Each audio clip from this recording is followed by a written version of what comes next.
Sıkıntımız, evimiz yok, halimiz yok. Evet. Benim kızım da hasta da hastanededir. Benim kimsem yoktur. 5 sene kaldı, 100 sene kaldı.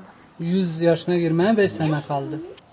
Umarım kanı bebine lazım bir kan rızkını de Xudoya rızkını da. Rızkıma Xudo dinar viderini Xudo'm ki. Benim çocuklarım bana bakmadı, kızların üstünde gönderdi. Benim orada Antep'teki damadım dedi kalk gider ceza.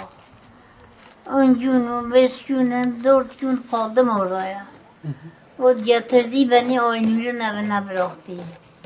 Onunla fazla konuştular, o gitti evine. Aynur'un kocası dedi, Aynur ben akşam gelsem bu burada olmaz. Beni saklamadılar. Cenab-ı Allah bana ne yazır o olacak. Allah ki fakirler aya zencine Xudo ne nefisiye mağdur etti. İsmet kama Xudoya de Xudo rızkı beni ikisi de ne